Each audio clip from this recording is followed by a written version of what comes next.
여러분, 어느 민족이나 인종이나 그리고 국가의 어떤 국민의 수나 영토의 크기나 모든 것을 떠나서 이 땅에 있는 모든 사람들에게는 살아가는데 의식주라는 것이 굉장히 중요합니다.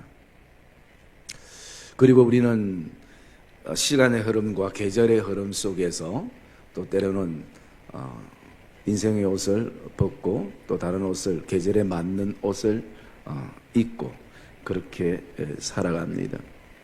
그래서 옷의 중요성은 우리가 너무나 잘 알고 있습니다. 그러면서 우리의 어떤 육신적인 옷뿐만 아니라 영적인 옷도 마찬가지입니다. 바울이 오늘 우리를 향해서 옷이라는 비유를 통하여서 우리 그리스도인들이 꼭 입어야 할 옷, 그 옷을 5가지로 말씀하고 있는데요. 그게 긍휼과 자비와 겸손과 온유와 그리고 오래 참음의 옷이라 그렇게 말씀합니다. 그런데 이 5가지 옷이 한 원천에서부터 흘러나온다는 것입니다. 여러분, 그 원천은 무엇을 말하고 있는가? 그것은 오늘 14절 말씀에 우리 한번 볼까요? 14절 말씀 읽읍시다. 시작.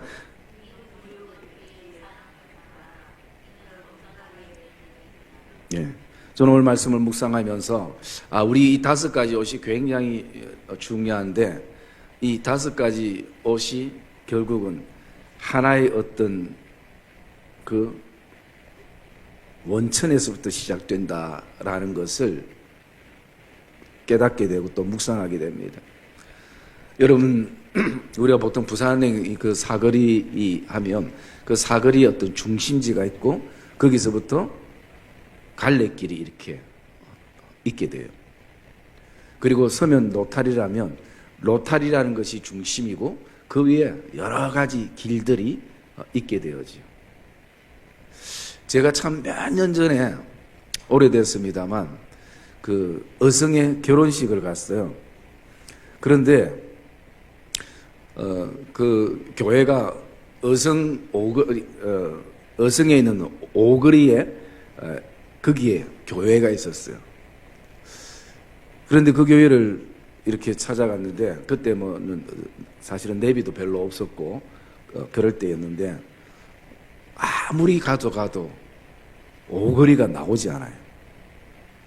분명히 오거리가 나와야 되는데 오거리가 안 나오는 거예요. 그래서 또 남자들은 길도 잘 모르면서 묻는 걸 별로 안 좋아하잖아요. 그러다가 시간이 벌써 한 20분 정도 허비가 되고 그리고 나중에 이제 차를 세워놓고 물어봤어요. 오거리가 되니까 오거리 지났는데 여기에 한 100m만 가면 돌아가면 오거리가 나온다고.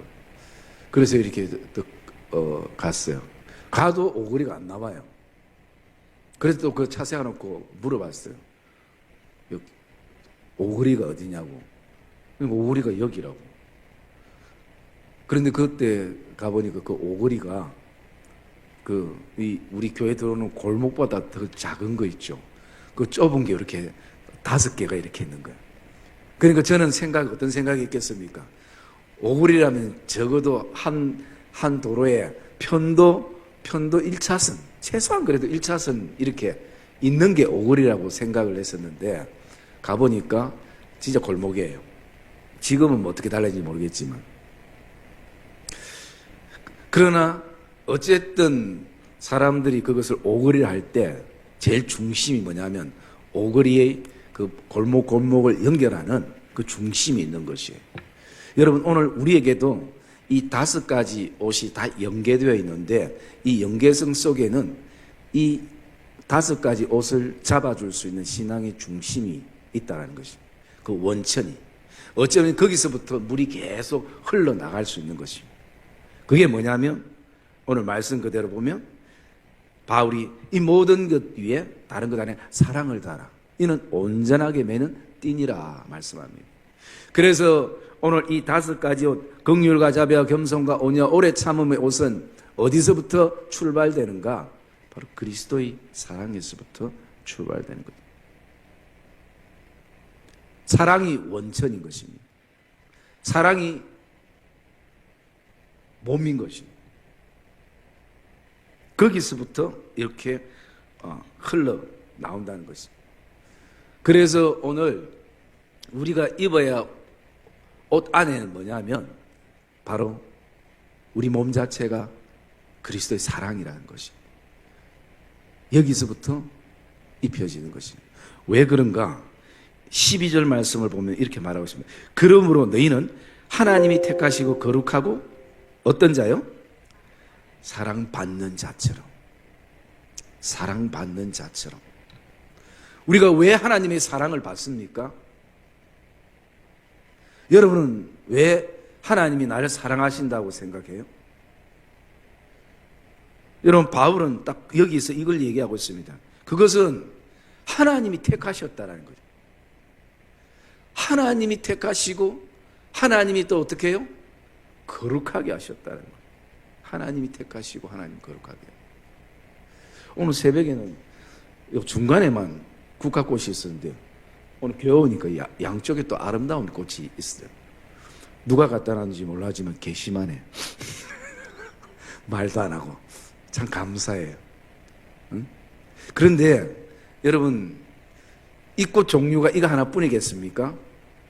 많은 꽃들이 있었지만 여기에 갖다 놓은 분이 이것을 선택해서 여기에 갖다 놓은 거예요. 그러니까 이게 그냥 단순한 꽃이 아니라 성화가 되는 것이. 응? 택했기 때문에. 그분이 왜 택했는지는 모르겠어요. 택한 나름대로 어떤 그게 있겠죠. 그 다음에 하나님이 우리를 택하시고 그 다음에 하신 것이 뭐냐면 거룩하게 하셨다는 거죠. 하나님의 거룩을 옷 입히셨다는 거죠. 그래서 우리는 오늘도 하나님의 사랑을 받는 자로 살아가는 것을 기억하시기를 주의 이름으로 축복합니다. 여러분, 우리 형편이 어떻고 내 몸 상태가 고 처지가 어떻고 지금 뭐 그런 것을 떠나서 더 근본적인 것은 나는 하나님의 사랑을 옷 입고 살아가는 사람이구나. 옷 입고 살아가는 사람. 제가 얼마 전에 요즘 교회마다 다니엘 집회라고 오른교회에서 하는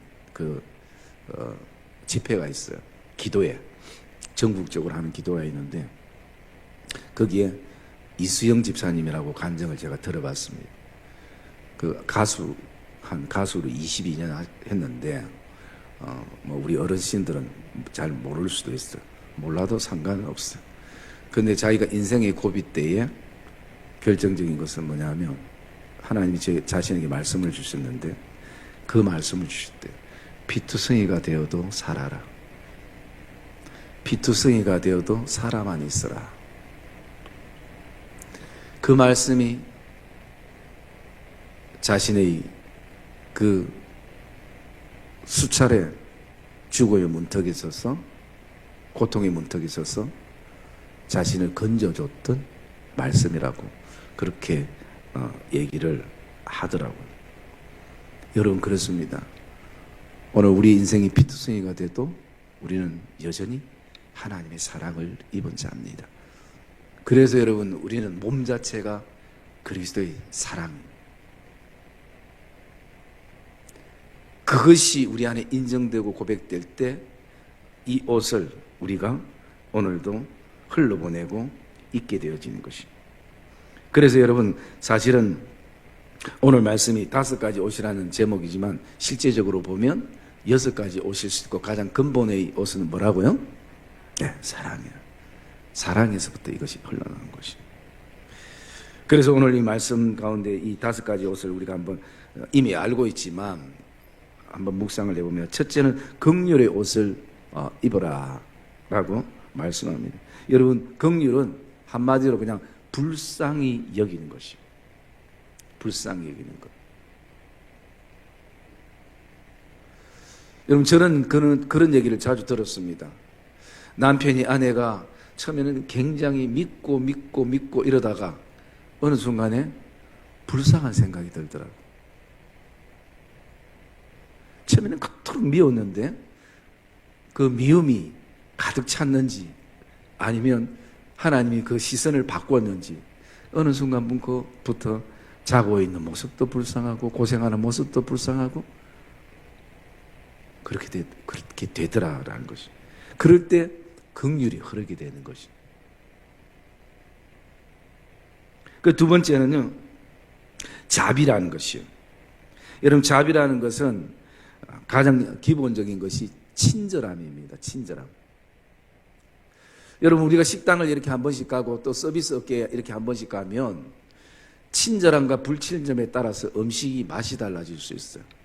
그리고 친절한 곳은 계속 가고 싶어요. 그런데 불친절한 곳은 그렇게 맛있는 음식도 맛이 없이 느껴지고 다시는 가고 싶은 생각이 없을 때가 있어요. 그리스도인에게 있어서 친절함도 굉장히 중요한 것입니다. 그리고 이 자비라는 것은 그리스도의 선을 말하고 있습니다.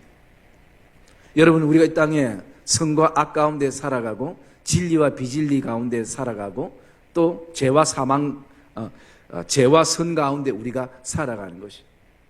우리가 그것을 말씀을 통해서 분별하고 또 인식하고 우리가 살아갈 때에 자비는 그리스도의 선에서부터 흘러나는 거죠. 그리고 우리가 자비를 행할 수 있는 것은 가치를 인정하는 것이. 그 사람이 어떤 상태이든 그 가치를 인정할 때 그 인정 속에서 우리 안에 흘러가는 것이 친절함이 흘러갈 수 있는 것이. 그래서 여러분, 그 가치를 인정하면 때로는 우리가 무시할 때도 있는 것이. 아버지의 가치를 인정하고 엄마와 또 자녀와 남편과 아내와 성도들의 가치를 인정하면 무시가 되지 않아요. 그런데 그것이 인정되지 않으면 친절함이 사라지는 거죠.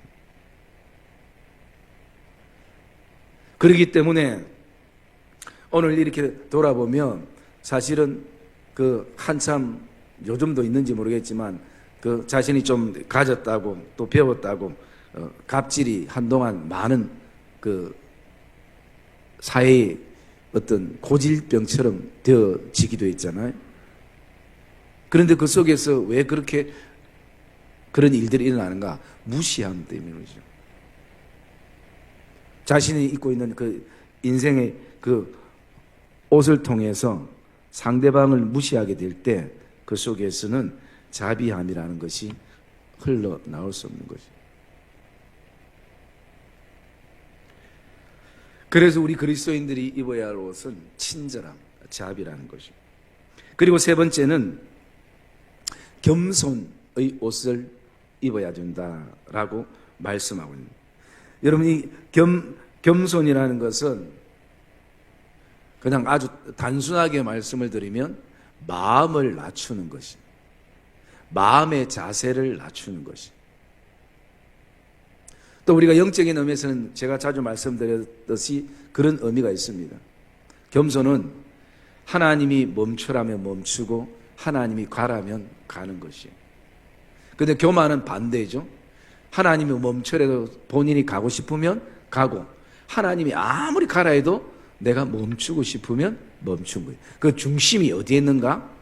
하나님께 있고 나에게 있는, 그거에 따라서 겸손과 교만이 그렇게 차이 날 때가 있는 것입니다.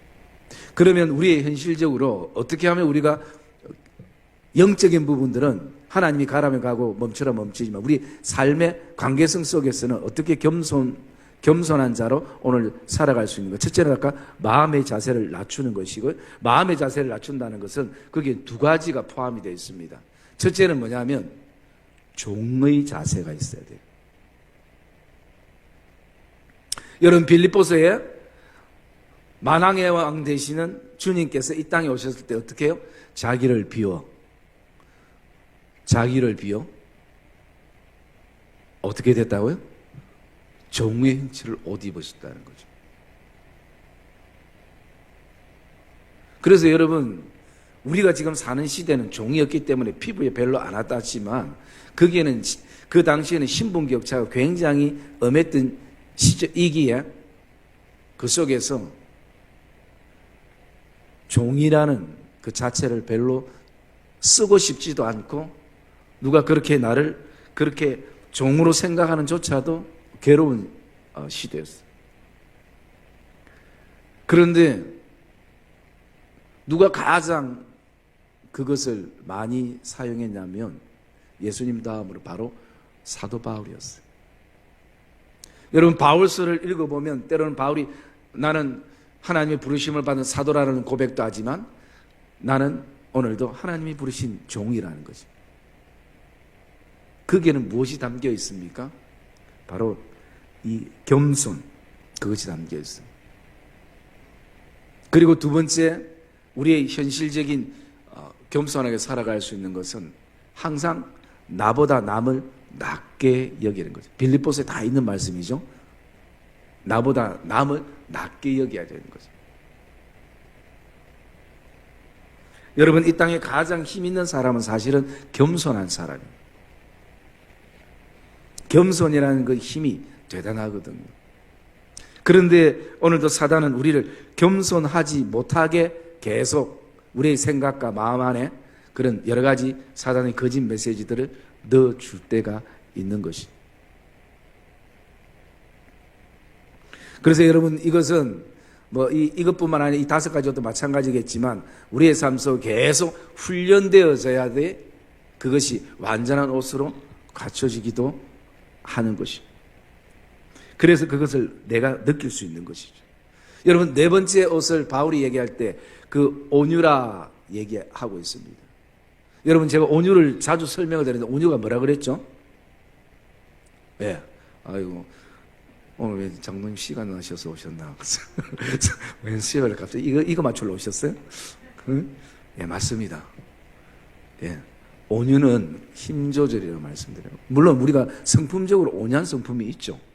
온유한 성품도 있는데 돌아보면 힘 조절. 그렇게 해서 그 온유 단어가 어디서부터 파생됐냐 하면 그 원어적인 것을 이렇게 보면 거기에는 그 야생마가 준마가 되는 과정 속에 파생된 단어가 온유라고 합니다. 여러분, 야생마보다 준마는 힘이 더 없습니다. 야생마 하면 힘 하나는 정말 끝내주는 말이에요. 그런데 야생마와 준마의 차이는 뭐냐? 야생마는 힘이 있지만 그 힘을 조절할 수 있는 능력이 없는 것이. 그런데 준마는 힘을 조절할 수 있는 능력과 배율할 수 있는 힘이 있는 것이에요. 그래서 여러분, 오늘도 어쩌면 힘 조절 못하는 이런 야생마 같은 우리를 조련사 되시는 그리스도께서 어떻게 해요? 준마로 만들어가는 과정 속에서 온유함이 형성되는 거예요. 왜 우리에게 힘 조절이 필요한가? 그래, 힘이 낭비되지 않기 때문에. 그게 바로 온유라는 것을 말씀하고 있는 것입니다. 그 다음에 마지막 하나는 뭐냐면 그 오래 참음이라 얘기합니다. 여러분, 오래 참는다는 것은 인내를 말하고 있는데요. 우리가 지난 주일도 욥의 인내를 묵상을 했었는데 오래 참는다는 것은 인내예요. 신앙은 사실은 인내고 기다림이고 그리고 그 속에서 오늘도 하나님의 행하심을 발견해 나가는 과정이 우리의 신앙의 여정이고 과정인 것이. 그래서 여러분, 결국 그 신앙의 끝의 승리자는 어떤 사람인가? 오래 참고 인내하는 사람인 거죠. 참 쉽지 않지만 그 인내의 그 열매는, 인내의 결과는 반드시 맺혀지는 것을 저와 여러분이 기억하기를 주의 이름으로 축복합니다. 여러분, 누가 가장 인내를 많이 했을까요?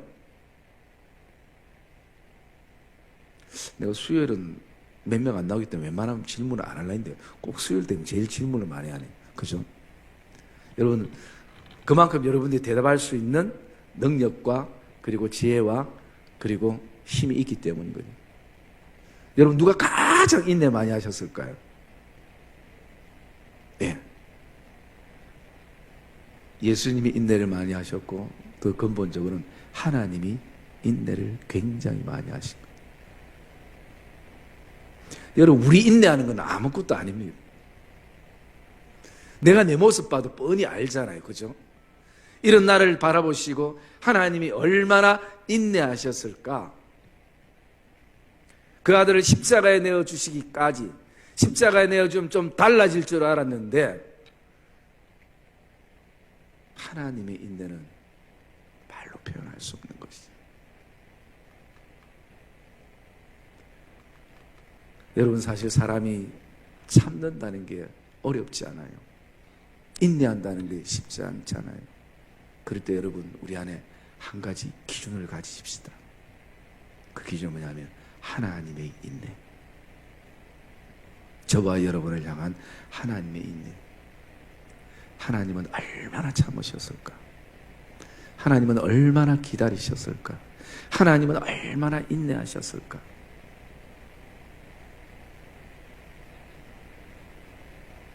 사랑하는 성도님들, 오늘 바울은 이것은 성도들 향해서 교회를 향한 말씀이고, 여러분, 교회는 어떤 공동체입니까? 사랑의 공동체. 성도는 사랑의 공동체.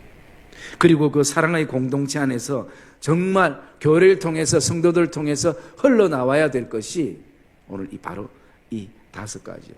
긍휼과 자비와 사랑과 겸손과 온유와 그 오래 참음. 이것이 여러분, 우리 교회의 공동체 안에서, 또 우리 성도들의 공동체 안에서, 또 가정이라는 공동체 안에서 특별히 그리스도의 사랑을 옷 입고 있는 우리의 어떤 인생의 삶 여정 속에서 끊임없이 흘러나오는 그런 복된 하나님의 복된 택하신 거룩한 자들로, 하나님의 사랑을 입은 자들로 오늘 살아가는 복된 믿음의 걸음들이 되시기를 주님의 이름으로 축복합니다.